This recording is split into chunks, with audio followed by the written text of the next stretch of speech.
12 वर्ष ज्यांच्यासोबत मी काम केले, आमचे मार्गदर्शक स खंडारकर साहेब, मुन्शी पटेल साहेब, दादाराव साहेब, कुणाल खरात साहेब, तांदरे साहेब, जालन्याहून आलेले माझे भाई, माझे बंधू आणि भगिनींनो, सर्वप्रथम मी साहित्यरत्न लोकशाहीर अण्णाभाऊ साठे यांच्या 101व्या जयंतीनिमित्त तुम्ही सर्वांना हार्दिक हार्दिक शुभेच्छा देतो.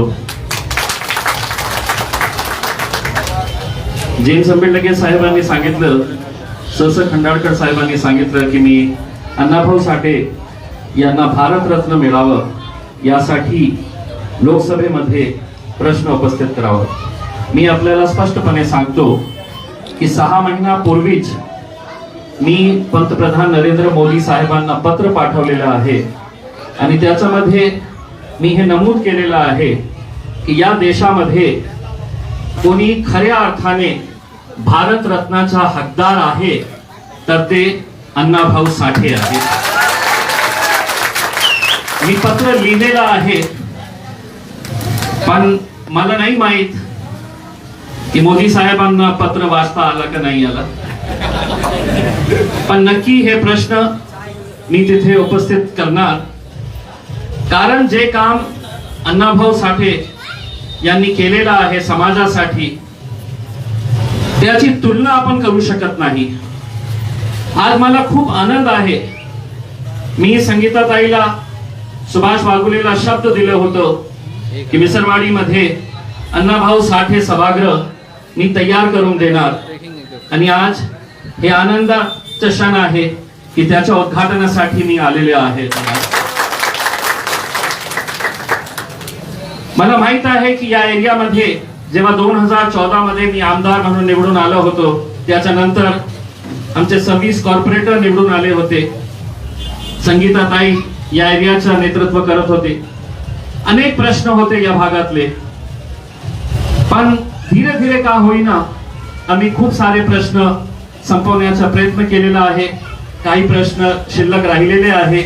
मी आपल्याला शब्द देतो, माझ्याकडे आता 3 वर्ष राहिलेले आहे खासदारकीचे. त्या 3 वर्षामध्ये तुमच्या एरियातला एकही प्रश्न आम्ही राहू देणार नाही. ते सगळे प्रश्न जे असतील ते पूर्ण करणार. आज मी यावेळी सगळ्यांना हे सांगू इच्छितो की मला दिल्लीला जायचे आहे. लोकसभेचं अधिवेशन सुरू आहे. अनेक प्रश्न तिथे उपस्थित करायचे आहे.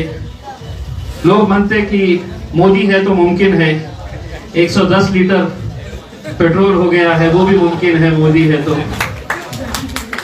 महंगाई कहां जा रही है, गैस के सिलेंडर की क्या कीमत हो गई है. कितने सारे प्रश्न हैं जिनके बारे में आज चर्चा करने की जरूरत है.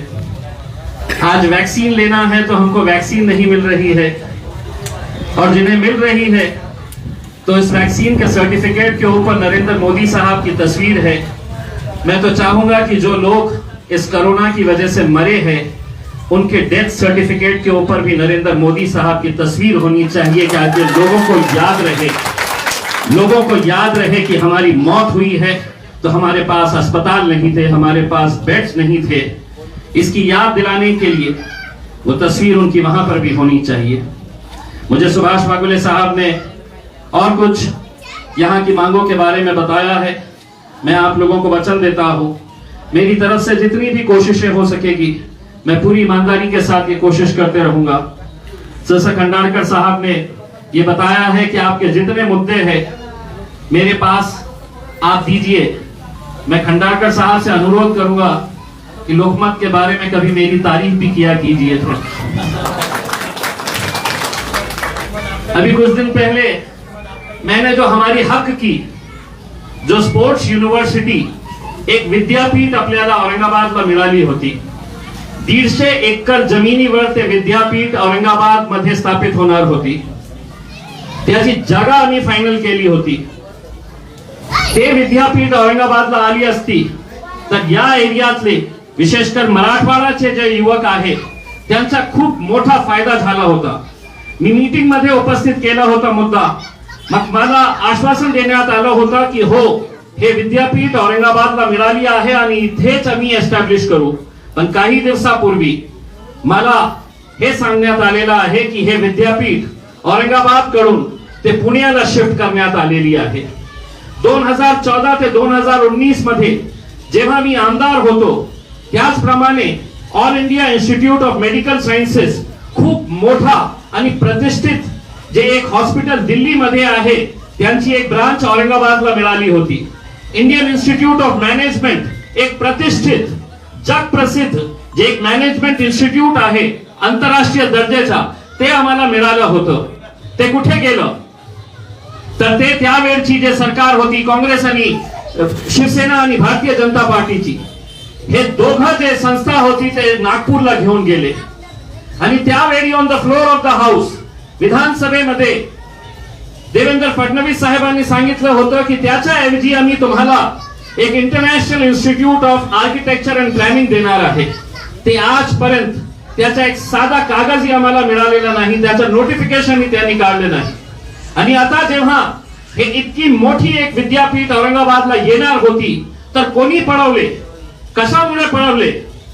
मी त्याचं आंदोलन सुरू केलेलं आहे आणि मी सगळ्यांना हात जोडून विनंती करत आहे, आपल्यासाठी नाही तर आपल्या मुलांच्या भविष्यासाठी औरंगाबाद मध्ये जे कोणी राष्ट्रवादी काँग्रेसचे आणि शिवसेनाचे मंत्री येतील त्यांचा घेराव करा आणि त्यांना प्रश्न विचारा की आमची विद्यापीठ तुम्ही कशामुळे आणि कोणाच्या सांगण्यावरून तुम्ही घेऊन गेलेले आहे. जोपर्यंत आपण प्रश्न विचारणार नाही तर असाच प्रकारचा अन्याय आपल्या या जिल्ह्याला होत राहणार आहे. आणि जेव्हा मी आंदोलन केले तर लोकमत मध्ये कुजबूज म्हणून एक बातमी येतं तर त्यांनी माझी चेष्टा केली की आता गेलेली आहे विद्यापीठ, कशाला त्याच्या मागे पडत आहे. हो, मी मागे पडणार, त्यांच्या मागे पडणार, त्यांना प्रश्न विचारणार, कारण मी हे सगळ्यांचा लोकप्रतिनिधी आहे. मी आपल्याला हात जोडून विनंती करतो की या देशामध्ये आणि विशेषकर या जिल्ह्यामध्ये आपण मी खूप जातीपातीचा एक राजनीती बघितलेली आहे ज्याच्यामुळे आपला जिल्हा खूप मागे राहिलेला आहे. आता हे सगळं विसरण्याची वेळ आलेली आहे. आपण सगळं मिळून कोणत्याही जातीचे धर्माचे असू द्या, कोणालाही मानणारे असू द्या, आपण सगळे लोक भारतीय आहे याचा आपल्याला सर्वांना गर्व असायला पाहिजे. आपण सोबत मिळून या जिल्ह्यासाठी काम करण्याची वेळ आलेली आहे. मी लोकसभामध्ये तुमचे प्रश्न मांडण्याचा नक्की प्रयत्न करणार आहे. लोकसभा ते चालू देत नाही, त्यांना प्रश्न विचारण्याची खूप भीती वाटत आहे म्हणून ते लोकसभाचे प्रोसिडिंग जे आहे ते सुरू करत नाही. पण सुभाष बागुलेने ज्या प्रकारे सांगितलेलं आहे की तुमच्या घरकुलची जी योजना आहे, कारण लोकसभेमध्ये जेव्हा पंतप्रधान येतं ते मोठे मोठे आकडे आम्हाला दाखवते, तिकडचे अधिकारी मोठे मोठे आम्हाला आकडे दाखवते की आम्ही पंतप्रधान हे जे घरकुल योजना आहे त्याच्यामध्ये आम्ही इतकी कोटी रुपये आम्ही खर्च केलेले आहे, इतके घर आम्ही बांधलेले आहे. मग कुठे बांधलेले आहे?